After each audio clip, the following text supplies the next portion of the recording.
வணக்கம். இன்னைக்கு நாம கணினி உலகம், அதுலயும் குறிப்பா செயற்கை நுண்ணறிவு, அதாவது ஏஐ, அதோட எதிர்காலம் பத்தி கொஞ்சம் ஆழமா பார்க்க போறோம்.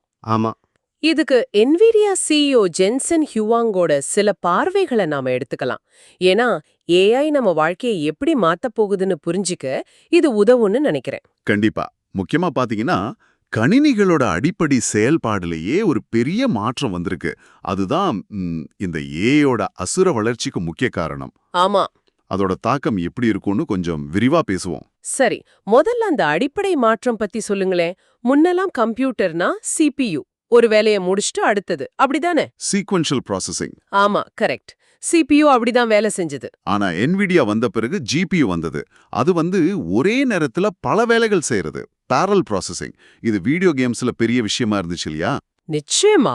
அதுதான் ஆரம்ப புள்ளி. அந்த parallel ப்ராசஸிங் திறன் கேமிங்குக்கு மட்டும் இல்லாம அறிவியல் ஆராய்ச்சிகள்ல கூட பயங்கரமா பயன்பட ஆரம்பிச்சது. ஓ, அப்படியா? குறிப்பா NVIDIA கூடான்னு ஒரு ப்ரோக்ராமிங் பிளாட்ஃபார்ம் கொண்டு வந்தாங்க. அதனால சயின்டிஸ்ட்ஸ், ரீசர்ச்சர்ஸ் எல்லாரும் இந்த GPU பவரை கிராஃபிக்ஸுக்கு மட்டும் இல்லாம வேற கணக்கீடுகளுக்கும் யூஸ் பண்ண முடிஞ்சது. ஆமா, ரொம்ப சுலபமா சிக்கலான கணக்கீடுகளுக்கு பயன்படுத்த முடிஞ்சது. இது ஒரு பெரிய பாய்ச்சல்னே சொல்லலாம். ஓஹோ, இதுதான் விஷயமா? ஆனா இது எப்படி ஏஐக்கு இவ்ளோ முக்கியமா மாறுச்சு? பெரும்பாலும் கேமிங், கிராபிக்ஸ் தானே இருந்துச்சு. நல்ல கேள்வி. இதுக்கு முக்கிய காரணம் 2012ல நடந்த ஒரு விஷயம். ஆலெக்ஸ் நெட்னு ஒரு AI மாடல். கேள்விப்பட்ட மாதிரி இருக்கு. அது படங்களை அடையாளம் கண்டுபிடிக்கிறதுல, அதாவது இமேஜ் ரெகக்னிஷன்ல ஒரு பெரிய பிரேக் த்ரூ பண்ணுச்சு. அதுக்கு அவங்க யூஸ் பண்ணது NVIDIA GPU-க்களை தான். ஓ, அப்போதான் இதோட பொட்டென்ஷியல் புரிய ஆரம்பிச்சுதா? ஆமா.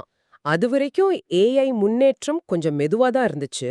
ஆனா இந்த வெற்றி, இந்த GPU பாதையில தான் ஏஐயோட எதிர்காலம் இருக்கும் போல அப்படின்னு ஒரு பெரிய நம்பிக்கையை கொடுத்துச்சு.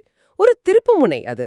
அப்போ நம்ம கம்ப்யூட்டருக்கு ஸ்டெப் பை ஸ்டெப்பா இன்ஸ்ட்ரக்ஷன்ஸ் கொடுக்கறதுல இருந்து நிறைய உதாரணங்கள், அதாவது டேட்டாவை கொடுத்து அதையே கத்துக்க வைக்கிற டீப் லேர்னிங் முறைக்கு மாறிட்டோம்.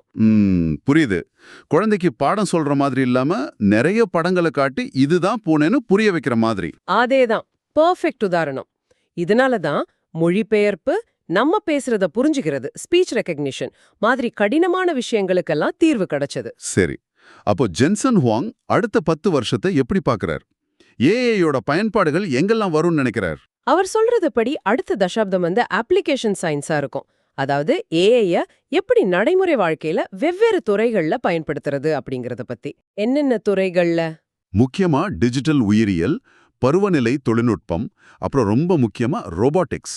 இதுல எல்லாம் பெரிய மாற்றங்கள் வரும்னு எதிர்பார்க்கலாம். ரோபாட்டிக்ஸ், அதுல என்ன ஸ்பெஷலா நடக்க போகுது? இப்போ ஆம்னிவர்ஸ், காஸ்மோஸ்னு சில சிமுலேஷன் பிளாட்ஃபார்ம்ஸ் வந்திருக்கு. அதாவது டிஜிட்டல் உலகங்கள். ஆமா. இதுல என்ன பண்ணலாம்னா, ரோபோக்களுக்கு நிஜ உலகத்துல ட்ரைனிங் கொடுக்கறதுக்கு பதிலா இந்த மாதிரி மெய்நிகர உலகங்கள்ல பயிற்சி கொடுக்கலாம். ஓ, இதனால என்ன நன்மை? இது நிஜ உலக பயிற்சியை விட ரொம்ப வேகமானது, பாதுகாப்பானது, செலவும் கம்மி, தப்பு நடந்தாலும் பிரச்சனை இல்ல. ஆச்சரியமா இருக்கே. அதனாலதான் ஹுவாங் அவ்வளவு உறுதியா சொல்றாரு போல, நகரும் அனைத்தும் எதிர்காலத்தில் ரோபோக்களாக மாறும், அதுவும் விரைவில்னு. ஆமா, அந்த திசையில தான் போயிட்டு இருக்கு. நம்ம கார்கள், வீட்டு உபகரணங்கள்னு எல்லாமே ஓரளவுக்கு தானியங்கியாக வாய்ப்பு இருக்கு. கேக்கும்போது கொஞ்சம் பயமாவும் இருக்கே. எல்லா வேலையும் ரோபோட் செஞ்சா? அந்த கவலை நியாயமானதுதான். ஏஐனால தப்பான தகவல்கள் பரவுறது, பாரபட்சம் காட்டுறது, ஏஐ சேஃப்டி மாதிரியான பிரச்சனைகள் வரலாம். அதையும் நாம கவனிக்கணும். சரிதான். ஆனா அதே சமயம் ஏஐ ஒரு கருவியா நம்மளை இன்னும் மேம்படுத்தும். யோசிச்சு பாருங்க, ChatGPT மாதிரி ஏஐ நமக்கு ஒரு தனிப்பட்ட ஆசிரியர் மாதிரி, ஏஐ டியூட்டர் அல்லது ஒரு உதவியாளர் மாதிரி செயல்பட முடியும். அப்போ நாம என்ன செய்யணும்?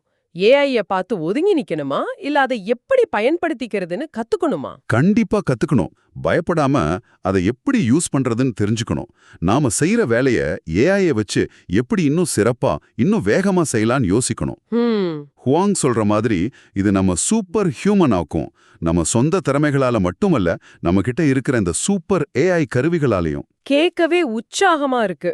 ஆமா, அறிவை அடையறதுக்கும் விஷயங்களை புரிஞ்சுக்கிறதுக்கும் முன்னாடி இருந்த தடைகள் எல்லாம் இப்போ ஏஐ மூலமா குறையுது. இது உண்மையிலே ஒரு பெரிய சக்தி. ஒரு ஜனநாயகப்படுத்துதல் மாதிரி சொல்றீங்களா? ஆமா, ஒரு வகையில அப்படி சொல்லலாம். யார் வேணும்னாலும் தனக்கு தேவையான தகவலை, உதவிய ஏஐ கிட்டேருந்து வாங்கிக்க முடியும். ஆக மொத்தத்துல ஏஐங்கிறது வெறும் டெக்னாலஜி மட்டும் இல்ல, அது நம்ம திறன்களை அதிகப்படுத்தி எதிர்காலத்தையே வடிவமைக்க போற ஒரு சக்தி. நிச்சயமா. நாம அதை எப்படி பார்க்கறோம், எப்படி பழகுறோம், எப்படி பயன்படுத்துறோங்கிறதுல தான் எல்லாமே அடங்கியிருக்கு. இதை இப்படி யோசிச்சு பாருங்களேன். நீங்க தினமும் செய்யற வேலைகள்ல உங்களுக்கு ரொம்ப கஷ்டமா, இல்ல போர் அடிக்கிற, இல்ல நேரம் எடுக்கிற விஷயங்களை ஏஐ பார்த்துக்கிட்டா, அந்த மிச்சமாகிற நேரத்துல உங்க ஆற்றல்ல நீங்க புதுசா என்ன செய்ய முடியும்? நல்ல கேள்வி. அந்த சிந்தனையோட இன்னைக்கு உங்களை விடுகிறோம். இந்திய பங்கு சந்தை அப்டேட்டுகளுக்காக சப்ஸ்கிரைப் பண்ணி பெல் ஐகானையும் கிளிக் பண்ணுங்க.